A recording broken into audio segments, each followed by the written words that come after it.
میرے دوستو بھائیو، مہینوں میں سے ایک رمضان کا مہینہ بھی ہے جو انتہائی مبارک مہینہ ہے۔ اللہ تبارک و تعالی نے اس کے روزوں کو فرض قرار دیا ہے اور اس کے رات کی عبادت تراویح کو اجر کا باعث بنایا ہے۔ وہ بہت اجر کی چیز ہے۔ اللہ تبارک و تعالی نے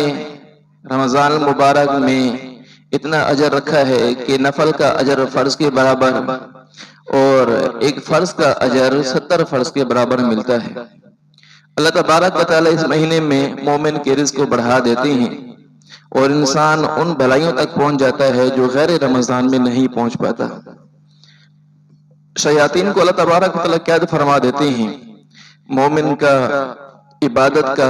دل چاہتا ہے، اللہ تبارک و تعالی مومن کے دل میں عبادت کی محبت کو پیدا فرما دیتے ہیں۔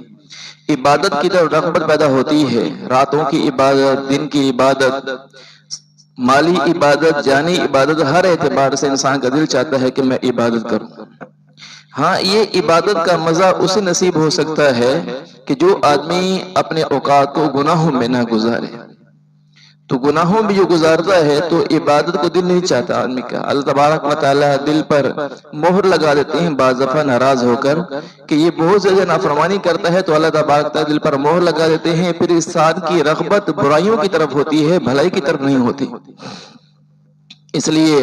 اپنے آپ کو خوبی کا عادی بنانا چاہیے، اپنے آپ کو بھلائی کا عادی بنانا چاہیے، نمازوں کا اہتمام کرنا چاہیے، روزوں کا اہتمام کرنا چاہیے۔ جو اللہ تبارک و تعالی نے روزے کے اوقات رکھے ہیں، نمازوں کے اوقات رکھے ہیں، ان کا اہتمام کرنا چاہیے۔ اور اللہ تبارک و تعالی نے رمضان کی جو روزے ہیں وہ صبح سحری کے وقت سے لے کر افطاری کے وقت تک، اس سارے وقت کو آدمی بغیر کھائے پیے، یعنی پہلے رمضان کے روزے کی نیت کی تھی اس نے، پھر سارا دن بھوکا پیاسا رہا، پھر شام کو یہ آدمی اس روزے کو افطار کرتا ہے تو اللہ تبارک و تعالی اس کو اس روزے کا پورا پورا اجر عطا فرماتے ہیں اگر یہ گناہوں میں مبتلا نہ ہو۔ تو اس لیے رمضان کے روزے کا اہتمام ہو۔ کچھ مسائل ایسے ہیں رمضان کے حوالے سے کہ جب انسان روزہ رکھتا ہے تو بعض دفعہ آدمی کو کچھ غلط فہمیاں ہو جاتی ہیں روزے سے متعلق، تو ان غلط فہمی کو درست کرنا ضروری ہے۔ بعض دفعہ آدمی سمجھتا ہے کہ میں صبح کو بیدار نہیں ہو سکا، رات کو تو نیت کی تھی کہ صبح اٹھوں گا، روزہ رکھوں گا، سحری کھاؤں گا، تیاری بھی کی تھی، لیکن صبح ہوئی تو یہ آدمی اٹھ نہیں سکا، گھر والے اٹھ نہیں سکے روزے کے لیے۔ اب یہ سمجھتا ہے کہ اب میں روزے کی نیت نہیں کر سکتا۔ یہ بات یاد رکھیں، اگر اس آدمی نے سحری کے بعد کچھ کھایا پیا نہیں ہے تو نصف نہار شرعی سے پہلے تک روزے کی نیت کر سکتا ہے۔ تو نصف نہار شرعی کون سا ہوتا ہے؟ اس کا حساب اس طرح سے لگایا جا سکتا ہے کہ ہمارے جو اس شہر کی جو صبح سحری کا وقت جہاں ختم ہو رہا ہے اس وقت سے لے کر افطاری کے وقت تک، افطاری کا جب وقت شروع ہو رہا ہے اس وقت تک، اس سارے وقت کو دو حصوں میں تقسیم کر لیا جائے تو پھر جو ہے جو درمیان کا وقت ہے یہ نصف نہار شرعی ہے۔ اس تک آدمی روزے کی نیت کر سکتا ہے، رمضان کے روزے کی نیت کر سکتا ہے۔ اگر اس کے بعد یہ وقت گزر چکا ہے، اس کے بعد خیال آیا ہے تو اب نیت نہیں کر سکتا ہے۔ تو چونکہ یہ ہمارے اس جو رمضان مبارک شروع ہو رہا ہے،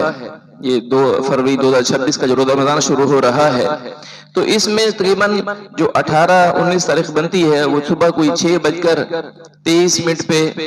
جو ہے وہ وقت جو ہے وہ داخل ہو رہا ہے، فجر کا وقت داخل ہو رہا ہے، اور افطاری کا وقت تقریباً 6:08 ہو رہا ہے۔ تو جس کو جو درمیان بنتا ہے وہ تقریباً کوئی 11:15 11:20 ایسے کچھ وقت بنتا ہے۔ تو لہٰذا 11:15 بجے تک کوئی آدمی اگر روزے کی نیت کر لے تو 11:15 بجے تک روزے کی نیت کر سکتا ہے۔ اور یہ بات یاد رکھیں کہ 2 نیتیں نہ ہوں۔ اگر میری طبیعت صحیح رہی تو میں روزے کی نیت تو میری روزے کی نیت ہے، اور اگر میری طبیعت صحیح نہ ہوئی تو روزے کی نیت نہیں ہے، اس طرح نہیں۔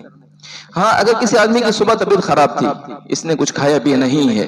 اور نصف نہار شرعی سے پہلے اس کے خیال میں خیال پیدا ہوا کہ اب تک طبیعت خراب نہیں ہوئی ہے، اب میں روزے کی نیت کر سکتا ہوں، تو اب بھی یہ روزے کی نیت کر سکتا ہے، روزہ اس کا اب بھی ادا ہو جائے گا۔ ایک مسئلہ تو یہ رمضان کے روزے کی نیت کے حوالے سے ہو گیا۔ دوسرا، کوئی آدمی ایسا ہے جو رمضان میں روزہ نہیں رکھ سکتا۔ ایسا ہوتا ہے بعض دفعہ آدمی ایسا بیمار ہوتا ہے کہ ڈاکٹر حضرات کہہ دیتے ہیں کہ اگر آپ نے روزہ رکھا تو آپ کی جان کو خطرہ ہے، اور وہ واقعتاً ڈاکٹر بھی دیندار ہے، ایسا نہیں ہے کہ بے دین قسم کا جو خود ہی روزے نہ رکھتا ہو، ایسا نہیں، بلکہ دیندار قسم کا ڈاکٹر ہے، وہ بتا دیتا ہے کہ آپ کے ساتھ ایسا مسئلہ ہے، اگر آپ نے روزہ رکھا تو آپ کے ساتھ یہ مسئلہ ہے، تو یہ آدمی اگر فدیہ ادا کرنا چاہے تو یہ فدیہ ادا کر سکتا ہے۔ لیکن اگر اس کو بعد میں صحیح ہونے کی، اگر بعد میں رمضان کے بعد یہ صحیح ہو جاتا ہے، رمضان مبارک کے بعد، رمضان مبارک میں روزہ نہیں رکھا، بیمار تھا، پورے رمضان مبارک ایسا رہا، بیمار رہا، پھر بعد میں یہ روزے کی طاقت اس کے اندر حاصل ہو گئی، یہ صحیح ہو گیا ہے، تو اب یہ دوبارہ اس کے روزے کی قضا رکھے، جو فدیہ ادا کیا تھا وہ اس کی طرف سے صدقہ ہو جائے گا۔ یہ نہیں کہ یہ کہے کہ میں نے فدیہ ادا کر دیا لہذا میرا روزہ ادا ہو چکا، روزہ اس کا ادا اس وقت نہیں ہوا۔ تیسرا مسئلہ، رمضان میں کوئی آدمی اپنے اندر کمزوری محسوس کرتا ہے، کہتا ہے کہ میں کمزوری محسوس کر رہا ہوں، ایسا نہ ہو میں بعد میں بیمار پڑ جاؤں، ابھی مجھے کمزوری محسوس ہو رہی ہے، تو صرف کمزوری کے خیال کی وجہ سے کوئی آدمی ڈرپ لگواتا ہے یا انجیکشن لگواتا ہے تو یہ لگوانا مکروہ ہوگا اس کے لیے، اس آدمی کے لیے مکروہ نہیں ہوتا جس کا واقعتاً طبیعت خراب ہو، بیمار ہے، وہ ڈرپ لگوائے، روزہ نہیں ٹوٹے گا اس کا، اس کو انجیکشن لگوانا پڑ گیا ہے، اس کا روزہ نہیں ٹوٹے گا۔ ہاں اگر کوئی آدمی سے کمزوری دور کرنے کے لیے کہ مجھے کچھ کمزوری محسوس ہو رہی ہے لہٰذا ڈرپ لگوا لوں تو یہ لگوانا اس کے لیے یہ مکروہ ہوگا۔ ہاں لگوا لے تو پھر بھی روزہ نہیں ٹوٹے گا، یہ عمل اس کا مکروہ ہے، ایسا نہیں کرنا چاہیے اس کو۔ روزے کی حالت میں بعض دفعہ عورتوں کے ساتھ مسائل پیدا ہو جاتے ہیں کہ مینسلز شروع ہو جاتے ہیں، تو عورت کے لیے حکم یہ ہے کہ جب ان کے ایام یعنی ماہواری کے جو ایام شروع ہو جاتے ہیں تو ان دنوں میں اس کے اوپر روزہ رکھنا جائز نہیں ہوتا ہے، نہ ہی نماز پڑھنا جائز ہوتا ہے۔ تو اب اس کے لیے یہ ہے کہ روزے کی حالت میں معاملہ شروع ہو گیا تو اب یہ روزہ داروں کی طرح رہے، یعنی اگر کھانا پینا ہو تو چھپ کے کھائے، لیکن لوگوں کے سامنے، روزہ داروں کے سامنے کھلم کھلا کھانا پینا شروع نہ کر دے، لوگوں کے سامنے ایسی ہی حالت میں رہے کہ جیسے کہ روزہ دار ہوتی ہے، لوگوں کے سامنے کھانا پینا نہ کرے۔ ہاں ان روزوں کی بعد میں، رمضان کے بعد یہ روزوں کی قضا کرنا اس کے اوپر لازم ہوگا، روزوں کی قضا کرے گی۔ ہاں جو نماز ہے ان دنوں میں، جو مخصوص دن ہوتے ہیں ان دنوں میں جو نمازیں رہ جاتی ہیں اس کی قضا اس کے ذمہ نہیں ہوتی ہے۔ اگلا مسئلہ، رمضان میں کوئی آدمی مسواک کرتا ہے تو بعد میں دل میں خیال پیدا ہوتا ہے کہ مسواک کی ہے، مسواک تو تازہ ابھی کاٹ کر لائے تھے، مسواک کڑوی مسواک تھی تو اس کی جو ذائقہ ہے وہ حق میں جاتا ہوگا، تو یہ بات یاد رکھیں تازہ مسواک کرنا بھی اللہ کے نبی صلی اللہ علیہ وسلم سے ثابت ہے، اگر تازہ مسواک بھی کاٹ کر لائے ہیں اس سے بھی مسواک کر رہی ہیں اس سے بھی روزہ ٹوٹتا نہیں ہے۔ ہاں یہ الگ بات ہے کہ اس کی جو کڑواہٹ ہے اس کو بتکلف جان بوجھ کر حلق میں نہ جانے دیا جائے، اس سے بچنا چاہیے۔ اور حدیث پاک میں آتا ہے کہ الصوم جنۃ ما لم یخرقها، کہ روزہ جو ہے یہ آدمی کے لیے ڈھال ہے جب تک اس کو پھاڑ نہ ڈالے۔ تو صحابہ کرام رضی اللہ تعالیٰ عنہم نے عرض کیا یا رسول اللہ روزہ تو کن کن چیزوں سے ٹوٹ جاتا ہے؟ اللہ کے نبی صلی اللہ علیہ وسلم نے جو چیزیں شمار فرمائی ہیں ان میں غیبت کو بھی شمار فرمایا ہے۔ تو کوئی آدمی روزے کی حالت میں غیبت کر رہا ہو تو یہ آدمی اگرچہ اس کا روزہ ٹوٹتا نہیں ہے لیکن اس آدمی کے جو روزے کی برکات ہیں وہ حاصل نہیں ہوگی، اس لیے ان چیزوں سے بچنا ضروری ہے کہ مسلمانوں کے عیب بینی، مسلمانوں کے عیب جوئی، ان چیزوں کو ڈھونڈنا، ان چیزوں کو بیان کرنا، یہ چیزیں کی ساری گناہ کی چیزیں ہیں، اس سے بچنا انتہائی ضروری ہے۔ اور اگلا مسئلہ، کوئی آدمی ایسا ہوتا ہے بعض دفعہ رات کو سویا تو اس نے ارادہ کر لیا کہ میں صبح اٹھ کر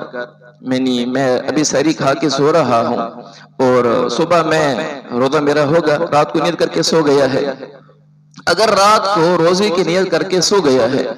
اگر رات کو روزے کی نیت کر کے سو گیا اور صبح سحری سے پہلے بیدار ہو گیا تو اب یہ نہیں ہے کہ یہ سمجھے کہ اب میں روزے کی حالت میں اب چونکہ میں رات کو روزے کی نیت کر چکا ہوں لہذا میرے لیے کھانا پینا جائز نہیں ہے، ایسا معاملہ نہیں ہے۔ صبح سحری تک یہ آدمی کھا پی سکتا ہے اگرچہ اس نے رات کو ہی نیت کر لی۔ ہاں سحری کا وقت گزر چکا ہے، سحری کا وقت ختم ہو چکا ہے، اب یہ آدمی کھا پی نہیں سکتا ہے۔ اور اگلا مسئلہ، رمضان میں جب اذان ہو رہی ہوتی ہے بعض لوگ یہ سمجھتے ہیں کہ صبح سحری کا وقت چونکہ وقت ختم ہو چکا ہے لیکن ابھی تک اذان ہو رہی ہے، بعض لوگ یہ سمجھتے ہیں کہ اذان جب تک ہو رہی ہے اس وقت تک کھا پی سکتے ہیں۔ یہ بھائی یاد رکھیں، اس بات کو ذرا مسئلہ سمجھنے کی انتہائی ضرورت ہے کہ دیکھیں جو سحری کا وقت ہے وہ اذان کا وقت شروع ہونے سے پہلے تک ہے۔ جب تک اذان کا وقت شروع نہیں ہوا اس وقت تک سحری کا وقت ہے۔ جب اذان کا وقت شروع ہو گیا تو اس کا مطلب یہ ہوا کہ سحری کا وقت ختم ہو چکا ہے، کیونکہ اذان تبھی جائز ہوتی ہے کہ جب سحری کا وقت ختم ہو چکا ہو، فجر کا وقت داخل ہو چکا ہو۔ اگر آپ یہ کہیں کہ جب تک اذان ہوتی رہے میں کھا پی سکتا ہوں تو اس کا مطلب تو یہ ہوا کہ یہ اذان یہ سحری کے وقت میں ہوئی ہے۔ اذان جو ہے یہ ابھی تک فجر کا وقت شروع نہیں ہوا، سحری کے وقت میں ہو رہی ہے، ایسا تو ہے نہیں، بلکہ اذان تو ہو رہی ہے فجر کے وقت میں، سحری کا وقت تو ختم ہو چکا تھا۔ لہذا اس آدمی کے لیے جائز نہیں ہوتا ہے کہ یہ آدمی اذان کے ختم ہونے تک کھاتا پیتا رہے، بلکہ اس کے لیے یہ ضروری ہوتا ہے کہ جیسے ہی وقت ختم ہو گیا، اب تو ہمارے یہاں آسانی ہے، گھڑی گھنٹے طے ہیں، نقشے بنے ہوئے ہیں، پہلے سے اعلان ہونا شروع ہو جاتے ہیں، وقت ختم ہو چکا ہے۔ جب وقت ختم ہو چکا ہے تو اس کے بعد کھا پی نہیں سکتا ہے۔ اگر کوئی اس کے بعد کھاتا پیتا رہے تو اس کا روزہ ادا نہیں ہوگا، اس سے بچنا ضروری ہے۔ یہ بہت سارے لوگ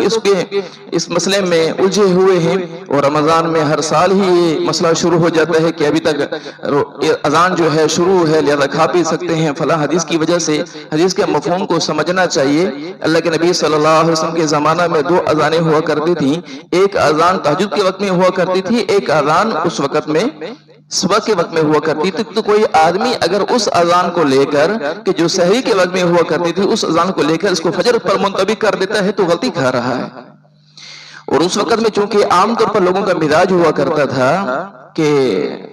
لوگ جو ہے وہ تہجد کا اہتمام کرتے تھے، جو یہ اذان جو پہلی ہوتی تھی تہجد میں جو اذان ہوا کرتی تھی یہ اس لیے ہوا کرتی تھی کہ جو رات کے شروع سے لے کر رات کے آخری حصے تک عبادت میں مصروف رہے ہیں یہ اب جا کر آرام کر لیں، جو گھروں میں ہیں وہ عبادت کرنے کے لیے مسجد میں تشریف لے آئیں، یہ اس اشارے کے لیے ہوا کرتی تھی۔ لیکن بعد میں حضرات صاحب کرام رضی اللہ تعالیٰ عنہ اجمعین کے زمانے میں مستقل طور پر یہ نہیں ہوتا رہا، اس لیے آپ حضرات اس بات کو سمجھیں کہ جب وقت ختم ہو گیا ہے سحری کا اس کے بعد کھا پی نہیں سکتے۔ اور کوئی آدمی رمضان میں سارے روزوں کی اکٹھی نیت کر لے کہ میں پورے رمضان کے روزے کی نیت کرتا ہوں تو یہ بات نہیں ہے، بلکہ ہر روزے کی الگ سے نیت کرنا ضروری ہے۔ یہ ایسا نہیں ہے جیسے کوئی آدمی فجر کے وقت میں اٹھے اور یہ کہے کہ میں سارے دن کی نمازوں کی نیت کرتا ہوں، اس کی نیت معتبر ہوگی، بلکہ ہر نماز کی اس کو الگ سے نیت کرنی پڑے گی۔ اس طرح رمضان کے روزے ہیں، ان سارے روزوں کی الگ الگ سے ہر روزے کی نیت کرنی پڑے گی۔ روزے کی حالت میں جو لوگ برش کرتے ہیں، پیسٹ کرتے ہیں، یہ بات یاد رکھیں کہ اگر روزے کی حالت میں اس کا ذائقہ حلق میں نہیں گیا ہے تو تب بھی یہ عمل مکروہ ہے، اگر اس کا ذائقہ حلق میں چلا گیا ہے تو روزہ فاسد ہو جاتا ہے، اس لیے روزے کی حالت میں پیش کرنے سے انتہائی طور پر بچنا چاہیے۔ اللہ تبارک و تعالی ان مسائل پر ہمیں صحیح سے عمل کی توفیق نصیب فرمائے۔